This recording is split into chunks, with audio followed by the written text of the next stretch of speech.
It may be that you want to get more out of life, but just don't know how. It's possible that you want to understand what life's all about. It's possible that you've tried meditation but given it up as a waste of time. You may have been meditating for years and are beginning to wonder why.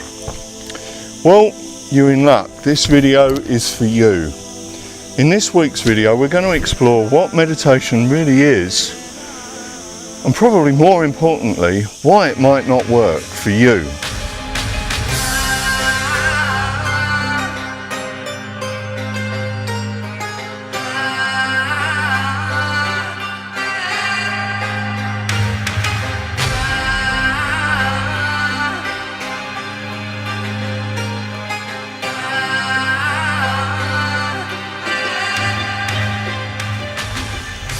When my mother died, I couldn't live with a wall of grief that swept over me.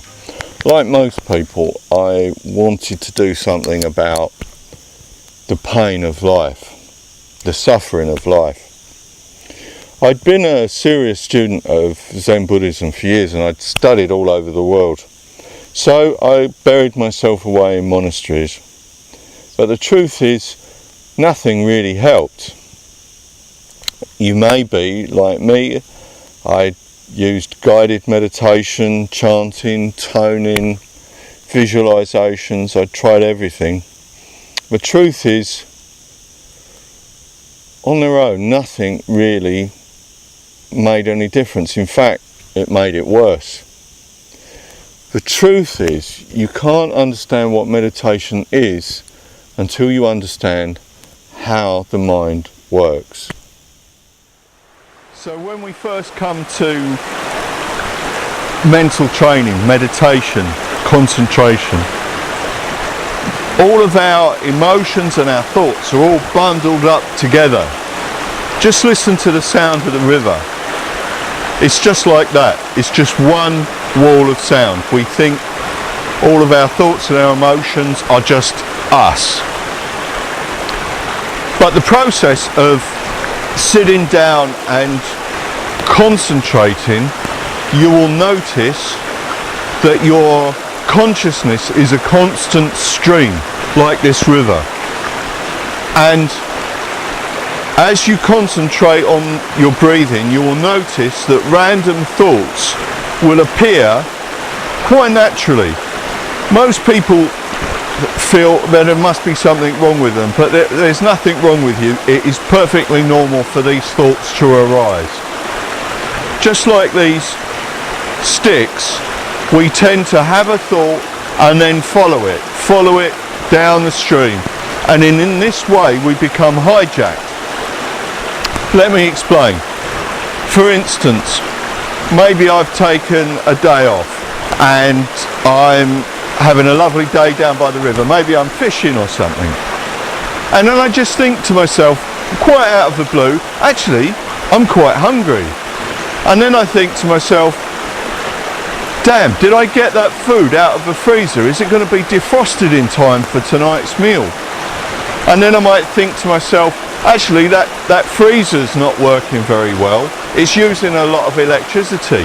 And then I think to myself, actually we're going to get our electricity bill really soon and we're going to be short. And then I think to myself, actually my wife's spending far too much on shopping, on clothes. We're really going to be in trouble. And then quite randomly the phone goes and you end up speaking to your wife and being rude and saying, what are you doing shopping again? And you end up having a big row, and she's saying, well, why are you in a bad mood? You're just down by the river, you should be in a good mood. But you followed your thoughts without really being aware of it. The process of concentration is to learn to control that process, and instead of following our thoughts, we just let them pass by. We continue to sit quietly with the river instead of the thoughts.